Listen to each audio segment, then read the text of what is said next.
Welcome to the Cathedral's podcast, Crossroads. We explore the intersection of faith and the world in thought-provoking bi-monthly episodes featuring guests from around the world who are seeking to live faithfully in the public square. This is a safe space for tough questions around faith, politics, science, technology, and our responsibilities as citizens. Please join us as we search for a better way forward. I'm so excited to get to interview Leyla King today. Leyla is a Palestinian-American Episcopal priest and author. And in addition to joining us on the podcast, I know that you'll break bread with us tonight. Yay. And with our congregation and talk about your book and your experience in storytelling. Yes. But I'm just excited to have you here with us. Thank you. It's a real pleasure for me to be here. I mean, my parents lived in the DC area for a while, probably about a decade. And I think coming here, I realized somehow, as a lifelong Episcopalian and Episcopal priest whose parents lived in DC, this is my first time stepping foot at the National Cathedral. Like, how did that happen? I don't even know, but I'm really excited to be here. I'm pretty sure it happens more often than you think. Yeah, right. I'm sure you're right. Well, I'm excited to talk with you. We have, of course, your book, Daughters of Palestine. And I read it and made a lot of notes and lots of little dog ears. Yeah. I must admit, I took after Terry Gross, who was interviewed on how do you do a book podcast or how do you interview an author. And she had several of her books, and she showed they are unreadable once she's done with them because she dog ears and she circles. And she said if it's a dog ear at the top, she wants to remember it. If it's a dog ear at the bottom, she wants to make sure that she addresses it or speaks to it. Interesting. Golly. And so I was like, that's really fascinating. Yeah. I can do that. And so it's good to have a system. It's good to have a system. Shout out to Terry Gross, who I love anyway. But I loved getting a chance to read your book. Thanks. And I want to say one of the things that really stood out to me, this may be the priest thing, I don't know, but that you treat storytelling like the Eucharist, like a feast, like a Thanksgiving. Oh my gosh, what a lovely compliment. Thank you. And you're such a great storyteller, not just because it's, part of what we do as in our vocation. Absolutely. But you get to tell the stories of your family and how important that is. Yeah. What was that experience? I know that you had in 2023, you wanted to hear the stories of your family. What was it about that experience that gave you life? Yeah, so there's a story here you won't be surprised to hear. And it comes out in the book as well. So I grew up around my Palestinian family. It was very much part of my whole childhood experience, but I didn't really know that. I didn't have the language to call myself a Palestinian. And I didn't even really know what that meant until I was a teenager. And when I discovered it, it was so revelatory to me. I was very close, both geographically and emotionally, to my maternal grandparents. And I knew that I wanted to find out more. And later, when I had graduated from college, or just as I was about to graduate from college, my grandfather had died by that time. And I wanted to reach out to my grandmother. And I asked her to spend time with me that summer after I graduated from college. Bought one of those mini cassette tape recorders, very old technology at this point in time, and went over to her house every morning for like 6 or 8 weeks, pressed record, and just let her tell me her stories. And she was the keeper of many of the stories of our family going back generations. Promise I'm getting to the answer to your question eventually. So I became the keeper of those stories, and I always knew that it was going to be so important for me to share them with the world. But it was never the right time, and I was never the right person. I would say I was never even the right priest until shortly after October 7th happened. And it was just that it felt very vocational to me. It felt very much like a call that now is the time, now is the place. I was the person, I had become the person and the priest that needed to tell these stories. So in that way, you're right that it was sacramental. Writing these stories down and sharing them with the world was certainly a sacramental, a holy experience that I really, really cherish.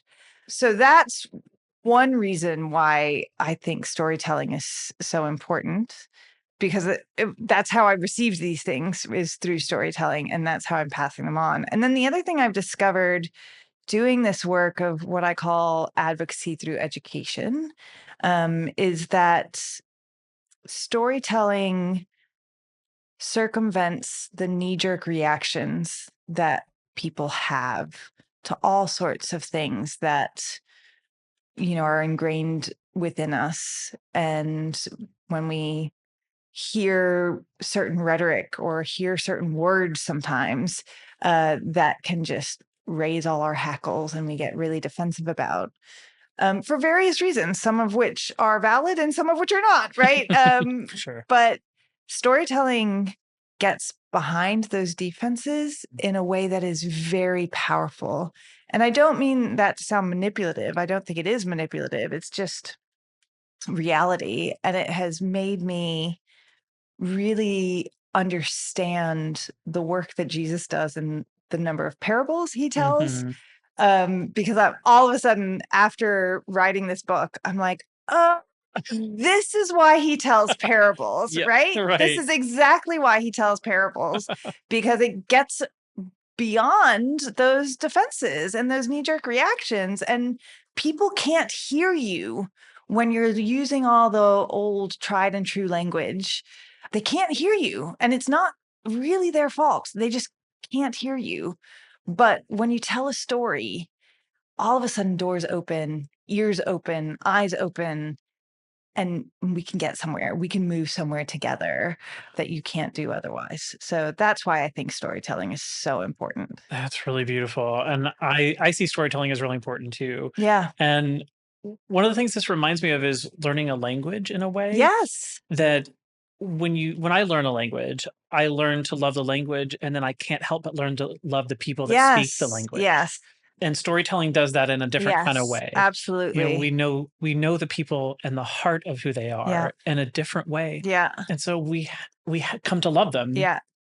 Just as they are. I think that's a really apt analogy for sure. Yeah. It's really beautiful that this storytelling is so, you're right, you said it, this is so sacramental. Yes. It's so wonderful. Yes. And kind of with that also for me in your book and in the way that you tell the story, it's, sometimes we say, especially in formation and training and teaching catechism to people who are desiring to learn more about the church, that Sundays are a little bit Maundy, Thursday, a little bit Good Friday, a little bit resurrection.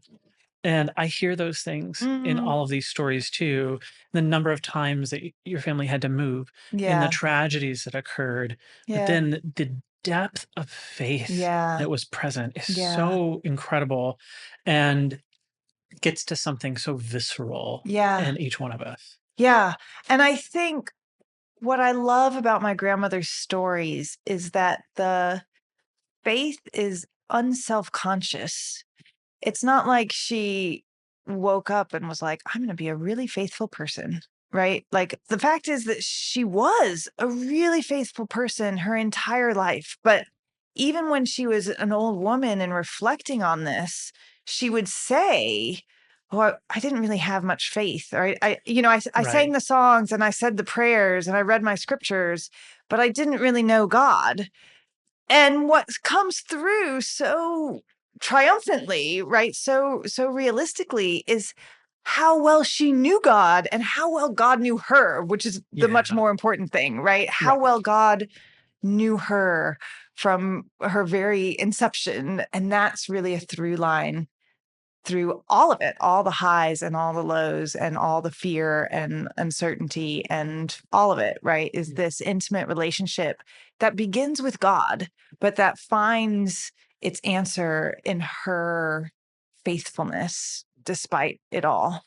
And that faithfulness is so healing. Yes. In so many different ways. Yes. Not just for her, but for everyone, everyone in the family, everyone that comes into contact. Yes. I think of the story about the helper who the dresses were given to. Yes. The wedding dress and then the bridesmaid's dress. Yes. That it was just a very small example of faithfulness to give, because that is the thing that we do. Yeah. Because that is who we are. We are loving, we are kind, we are generous.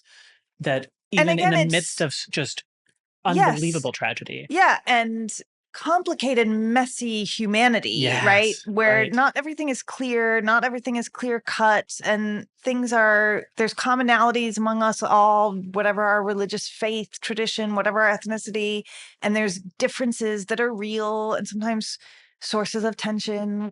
And what I love about that story is even there, you really see how unself-conscious she is, because it's not like she gave the housekeeper those dresses because she thought, well, the Christian thing to do in this scenario is to hand these dresses off.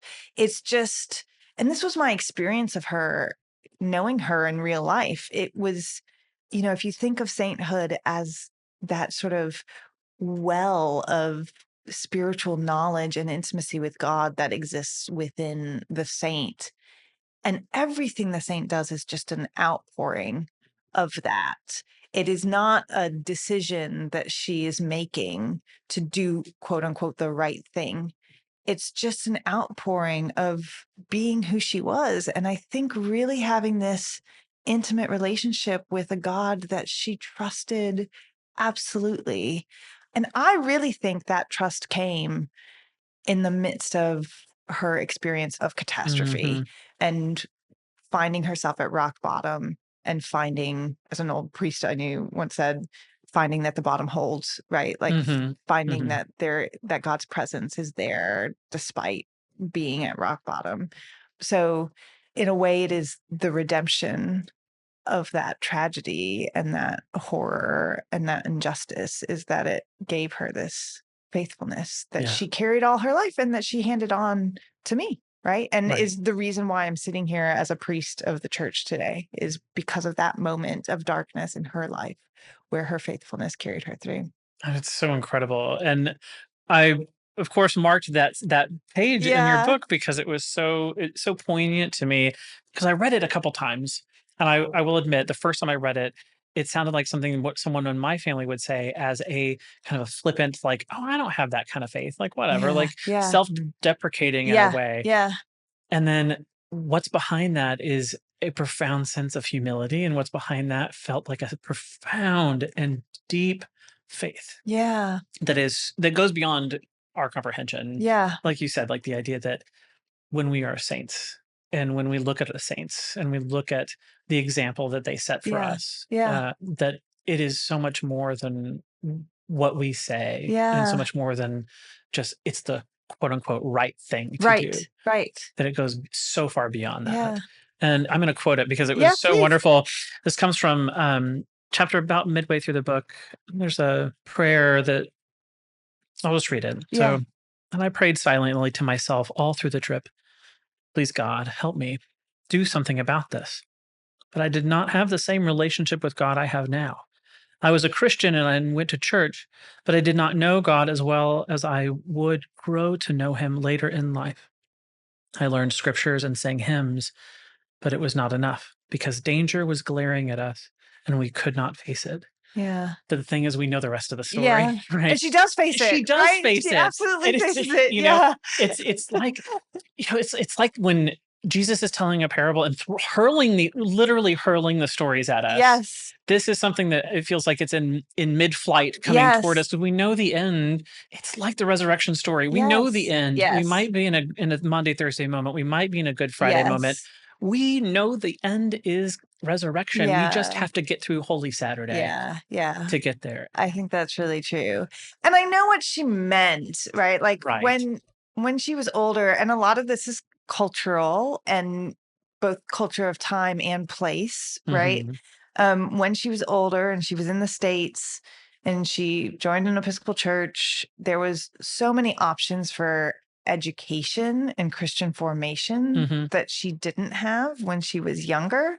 And she was a voracious reader and super smart. And so she had the opportunity much later in life, to read scriptures with guidance and with some knowledge and interpretation and the opportunity for conversation and discussion with people who valued her experiences and who could guide her along the way. And so I know that as an older woman, she felt like, oh, there's this breadth of knowledge about who God is that I didn't have when I was a 20-year-old girl going through this traumatic experience. And that is true. And again, I think it just points to God's faithfulness to us, right? We don't need to have all this knowledge. All that knowledge is great. And I'm so glad that when she was older, she had that opportunity and that she felt like she had that connection with God and the divine. But she didn't have to have that when she was 20 years old because God's faithfulness was still there for her, even without all of that. So I think you've hit the nail on the head there.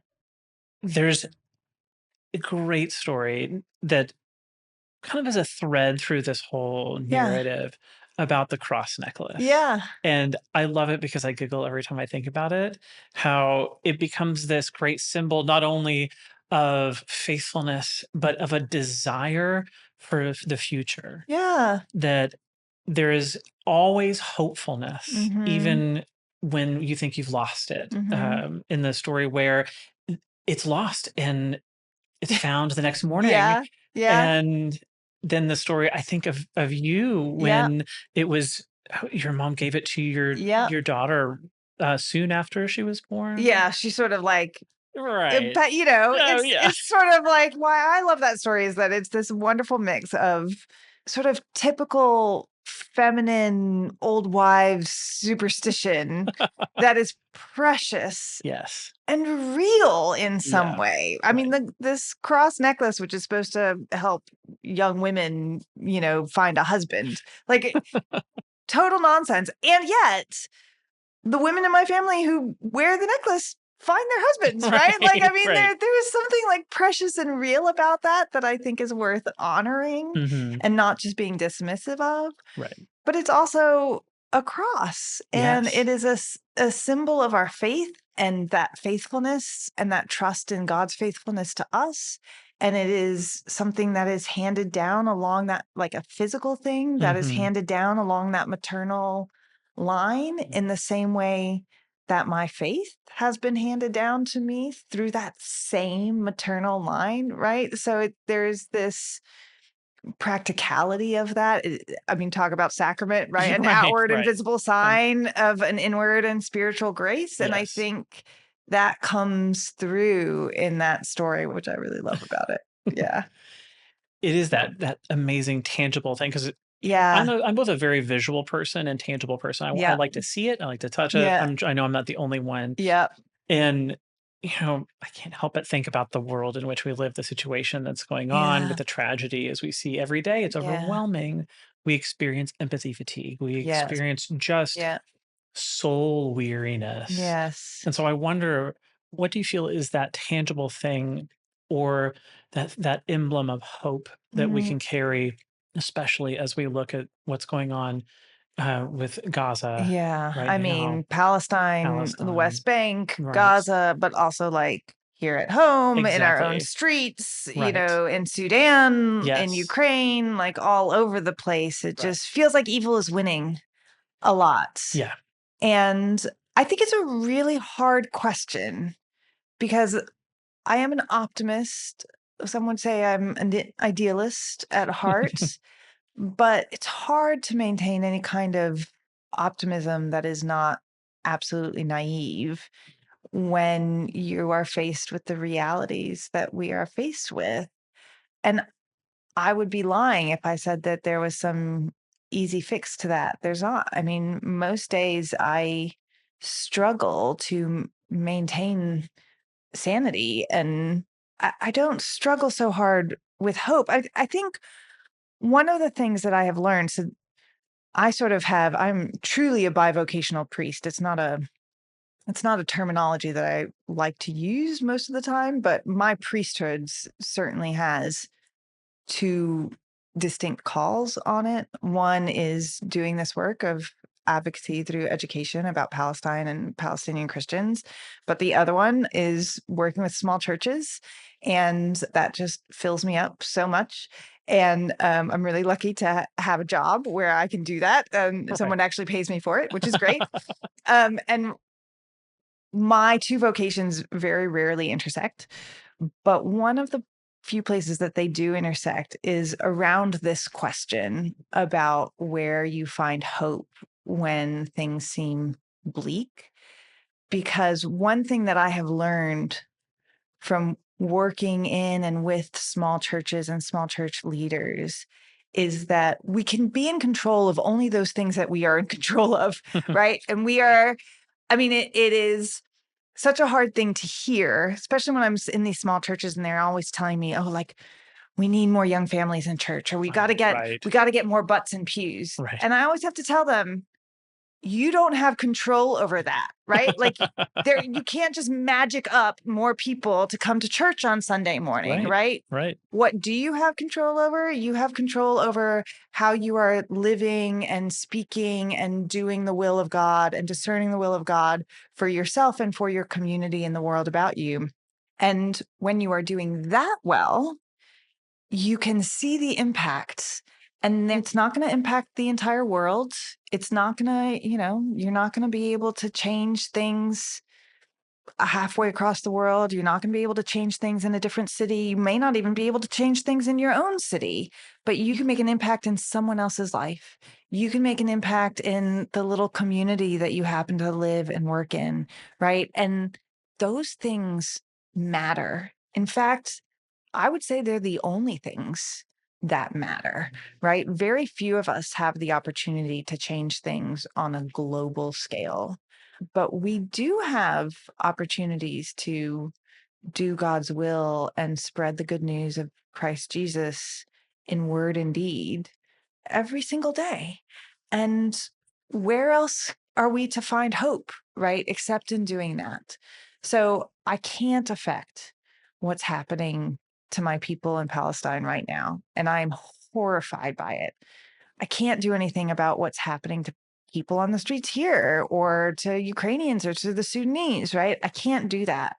What I can do is, in my little corner of the world, have a podcast interview and make sure people know this story, right? Yes. Or I can donate. We just donated, my husband and I just donated to our local food bank because people need food right now, right? Those are things I can do. And so I'm going to do them. And I'm going to trust that God is in charge of the outcomes of that, right? That God has control over how those ripple effects emanate from the work that I do. I don't have control over that. And we don't have to be the hero. Yeah, exactly. Right? I feel Absolutely. Like as Christians, we have the hero. Yes. Thankfully, we don't have to be he's the not hero. Us, he's right? not us. Yes, exactly. Exactly. I think that's so true.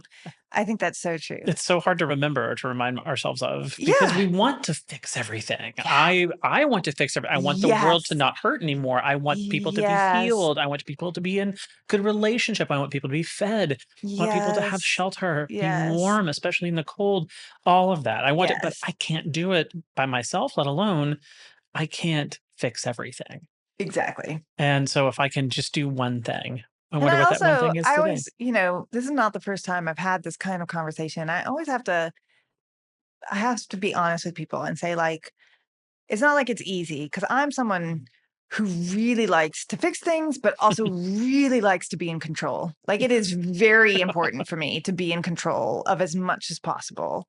And it is hard work to let go of that control and realize I don't actually have it. It's all an illusion anyways, and actually give up that control and to go back to my grandmother, right? To have faith in God's faithfulness to us, and to fall back on that and pursue that, right? Yeah, right. As opposed to thinking that I'm the hero or that I have control in these situations or that something I can do can have some massive effect that I'm going to see immediately. Paul tells us, I planted, Apollos watered, but God gives the growth, right? And we can do certain things, but it's God who gives the growth. It's God who's in charge of those outcomes. So we can only ever be in charge of the tasks that have been set before us. Yeah. Exactly. Amen. Yeah. Right. I mean, that's my prayer would be that the faithfulness of God could be revealed Yes. In the little moments every single day. Yes. So that then we have the strength to persevere, Yes. to do the work that's up before us, which is, not big. Yeah. It's, if you're going to go shopping, add a couple things and give it to your food pantry. Yes. If you are able to give your time somewhere, Yes. all of these little things can make an impact on one person's life. Yes. And if you impact one person's life, then that person can turn around and impact the life of someone else. Yes. And on and on. One of the things I reflect on a lot when I'm having these kinds of conversations is what I used to call in the church where I used to serve, Eatin' Sundays, often called potlucks, often called just coffee hour, sometimes a little elaborate coffee hour, right?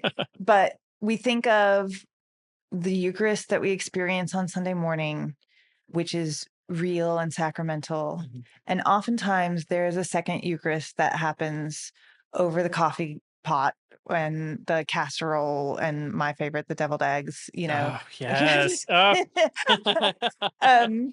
And especially in this climate where, the rhetoric we use has taken on all sorts of meaning that we don't have any control over, right? Where people are so divided, where there is so much talk and so much polarization.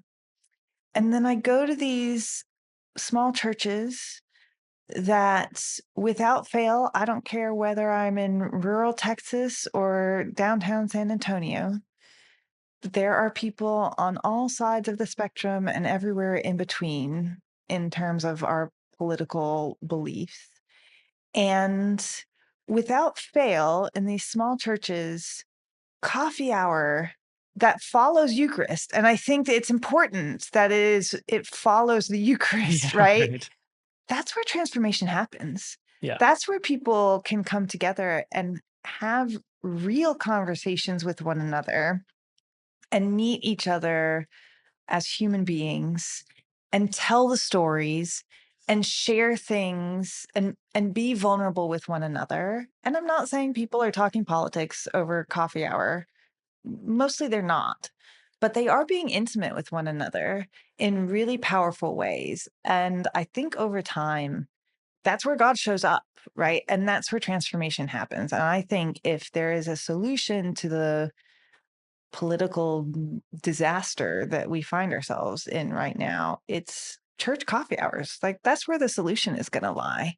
But you have to have faith that that's where it happens, right? And It's hard to see that. It's hard to see that real power happens in these parish halls and patios, but that's where it is. In the small ways that we get to literally break bread. Yes, after exactly. we've broken bread. Exactly. That we are in relationship when we get to feed each other with food and with story, where we break down the barrier of language, where we break down the barrier of any kind of ideology. Yes, absolutely. That we have a chance to be fed in a new way. Absolutely. That's so great. Yeah. Thanks be to God. Yeah. Well, I'm so grateful that we had this time together. Yeah, thank you. And a great conversation and encouraging people to pick up a copy of Daughters of Palestine. Thanks. Because it is such a holy story. Thank you. And a different way of listening to a voice that I would not have heard otherwise. Yeah. And I know that others would feel the same. Well, thanks so much. This has been lovely. Yeah, thanks, Leyla. I appreciate it. Thank you for listening to Crossroads. And until next time, many blessings. If the digital offerings of the Cathedral enrich your daily life, please consider becoming a supporter today by making a gift at cathedral.org/inspire.